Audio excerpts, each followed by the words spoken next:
Só comentar uma coisa a respeito da nudez.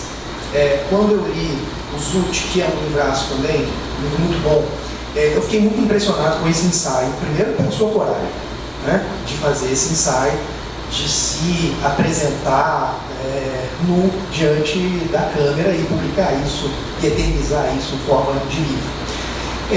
Eu estou escrevendo alguma coisa nesse sentido, não vou te contar porque é surpresa, mas eu acho que há uma associação possível entre a nudez do corpo e a nudez da palavra. Vou me explicar. O corpo, ele é permeado, aureolado de uma série de significados ao longo da história, né? A nossa relação com o corpo ela é mediada por uma série de ideias, conceitos, dogmas, preconceitos, né? Então a nossa relação com o corpo é uma relação simbólica, é uma relação simbólica, mediada por uma série de elementos que significam, que moralizam, nos dois sentidos do termo, inclusive no sentido positivo, né? De lidar a partir da perspectiva moral com aquele objeto, aquele elemento que é o corpo. A nudez do Sesostri e na poesia do Sesostri, ela não é nem pornográfica nem erótica. Isso é uma coisa bastante interessante, concorda, Camila? Ela não é nem pornográfica nem erótica. O gesto ali é o gesto de quem quer despir-se dos sentidos culturais que o corpo foi assimilando ao longo da história. Ok, né? Esse corpo, essa nudez, tirar a roupa, na verdade, é muito mais do que tirar esse objeto de pano.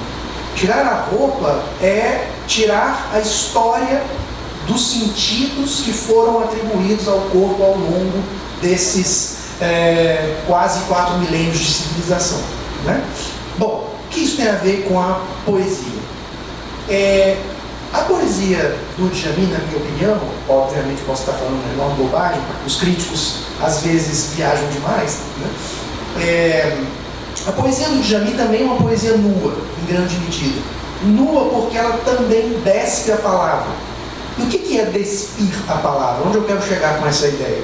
Despir a palavra é devolver a palavra à sua condição primitiva de matéria, de som, né? De pura sonoridade, de concretude, vamos dizer assim.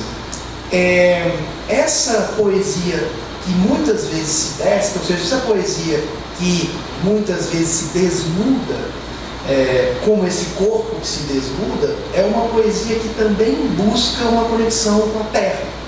Porque esse corpo, eu estou certo?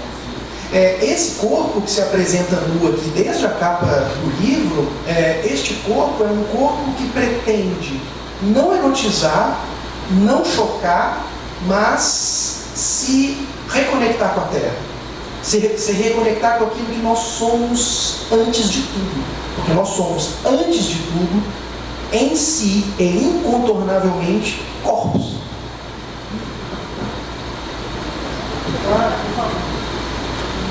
Porque a linha de pensamento nesse sentido, só para complementar, é como se o corpo fosse a sua própria matéria, o corpo em si, que ao mesmo tempo que tem essa nudez do corpo desprovida do erotismo, como foi muito bem dito, traz essa relação em contrapartida do encobrimento dessas palavras, de que volta para um lugar de origem, que volta para um lugar ali das suas origens, das suas raízes, da sua própria terra. Então é esse corpo como matéria, pela essência de si mesmo, esse voltar para si, e aí tem esse, ao mesmo tempo que tem essa nudez, tem esse encobrimento ali por parte das palavras, por parte das vozes ali que soam durante as performances, e a própria voz ali de forma intrínseca, que atinge a quem vai ler no momento em que recebe a sua própria palavra. Era mais um complemento, vou te passar a palavra, depois eu vou pedir de novo, porque eu tenho uma outra coisinha para poder trazer à tona. Porque você me instigou, me fez pensar uma outra coisa que tem a ver com essa conversa. Eu quero emendar tudo que eu e a Camila falamos com uma pergunta de chofre, assim. A palavra é pouco? pouco. A palavra é pouco. Ela é. Porque, embora eu tenha falado no início da força simbólica de uma letra, por exemplo, de um sinal, mas é porque ela é incontornável, né? A palavra é água, é um rio, né? Você vai ali, você serpenteia, né, em busca do desejo ali, da palavra como linguagem, né? Mas por isso, talvez, né, eu tenho explorado tanto a performance, a voz, né, a presença do corpo, né, a terra, o espaço, a relação com os objetos, né, a presença do outro, né, o Grotowski, né, que é um dos teóricos do teatro, dizia que para fazer teatro você não precisa nada, né, você não precisa de cenário, não precisa de luz, precisa de duas coisas, em qualquer lugar, uma pessoa está falando do outro, sabe? Porque nós encenamos o tempo todo, permanentemente, né? No nosso cotidiano, ao longo do dia, todos nós, né? Cada momento, cada situação, ela nos pede, nós nos vestimos e temos uma atitude de um personagem, né? Ou seja, a cada momento, né, se for pensar em Stanislavski, nós construímos um personagem, né, para conversar com os filhos, com um amigo, na rua, etc. Cada momento, né, é isso, né? É pouco, né? Agora é pouco. Eu acho que a palavra e essa é a beleza, a insuficiência da palavra é que nos leva cada vez mais, né, desesperadamente em busca dela, né, porque ela é volátil, né, a palavra é vento, ela é volátil, né, ou seja, o trabalho assim, né, artesanal com a palavra, né, para mim, né, embora eu tenha ido, né, venho das artes cênicas, mas como na hora de escrever, na hora de fazer um poema, né, eu nem sei se eu quero escrever, na hora de fazer um poema, aquilo é uma relação, sabe, semiótica, uma relação umbilical, uma relação de origem, uma relação com a terra, é como se fosse um plantio, né? Então, assim, e aconteceu, enquanto você falava aí, eu sempre me convido para antologias, etc., e ao longo dos meus livros, né, tem palavras aí de toda a ordem da sexualidade, né, sejam as explicitamente reconhecidas ou outras, né, como metafóricas e tudo, mas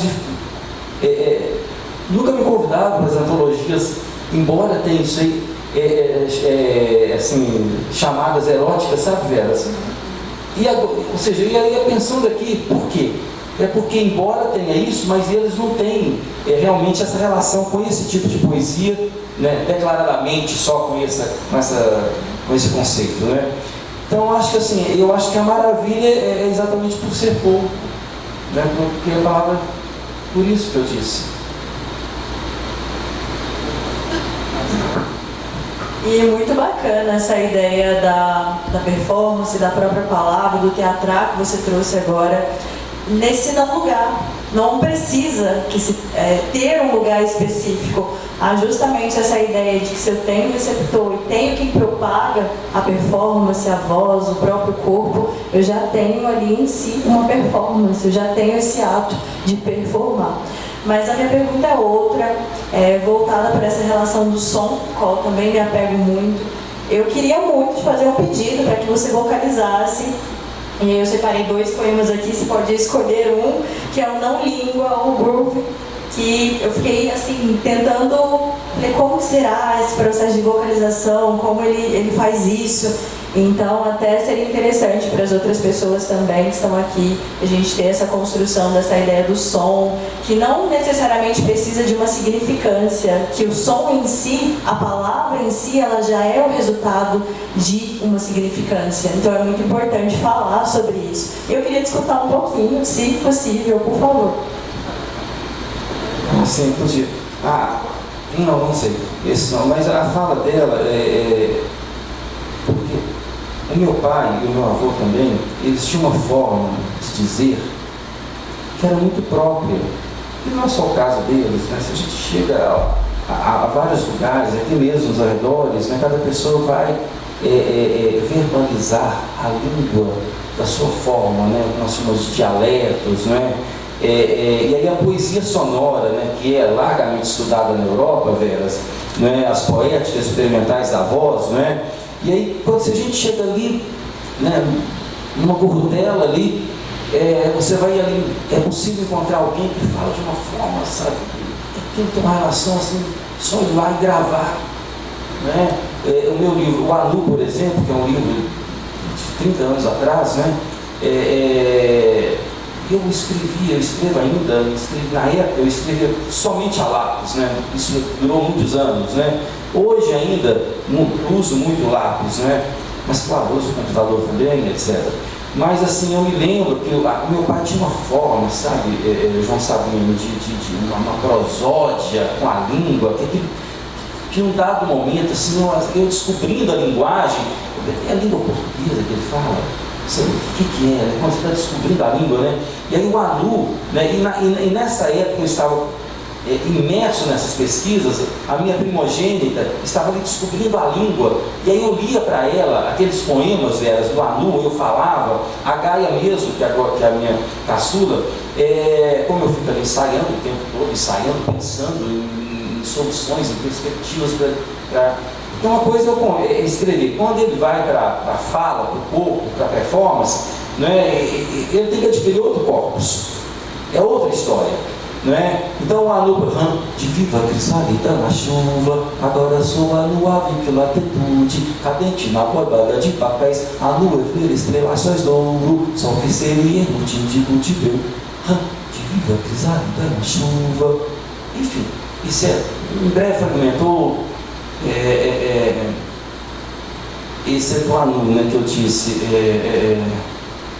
Digo, piaçaria o corvo, a abelha que vento nasceu pro mel, desmantilha que gemia ao longe, nevralgia o vento, vela que deslevou ele nenhum servo serval, invisível palpilho de pastoula, onde o albertino é carioca, onde o albertino é carioca, onde o albertino é carioca. Enfim, você fazer isso aqui assim, né, a capela assim, na lata, né? Agora, se eu faço isso na estrutura dos espetáculos, tem guitarrista, tem um pianista, tem vídeos sendo projetados, tem ruídos, né, tem cenário, tem flores caindo, tem não sei o quê, ou seja, né, então assim, mas por outro lado, talvez, porque são manifestações diferentes e não devem, é impossível compará-las. E talvez a maior beleza, mas a original seja essa, né? Confissão diz que me bugri, eu consulto o bicafu e a flor, mas pelo que vai mudar a eleição então passar os postos ele virou e perrandas, eu vou lá no confissão diz que me bugri, eu consulto o bicafu e a flor, mas pelo que vai mudar a eleição então passar os postos ele virou e perrandas, eu vou lá no digo, pensaria o meu no escovo, a abelha que fez nasceu pro mel, desmantilho que gemia ao longe, nevralgia, vela que deslevou nenhum servo serval. Ou seja, aí é possível fazer aí uma relação com a poesia sonora, com as poéticas experimentais, etc. Sim, mas não é. Por quê? Porque isso vem de uma ancestralidade, né, que está aí no tempo, né? O que me levou a isso, claro que foi também o fato de eu ter estudado literatura, performance, poesia sonora e tudo, mas né, o coração disso foi a minha família, que está perturbado, na descoberta daquilo, né? Então, né, teia de visgo que visto em Ficífero, colete de canções em teoria, flor sol de códion, voz nos pia que chiva sóis nome, boca metalíngua que limpa plê, boca metalíngua que limpa plê. Então, assim, essas variações, sabe, que elas são naturais, né? As escolas de arte dramática ensinam, mas não são suficientes se a pessoa não se dispuser a ver que o corpo, ele é uma caixa mágica. Confissão diz que me publico. Ou seja, se eu faço, se eu deito, cada posição, o próprio corpo, né, o diafragma, ele vai facilitar e ele vai fazer variações incalculáveis de sons, né, que nós não temos domínio técnico para reproduzi-las. Não é? Eu acho que esse é um fascínio que o corpo tem. Então, por isso, você precisa assim, se despir do corpo para reencontrar o corpo. Não é?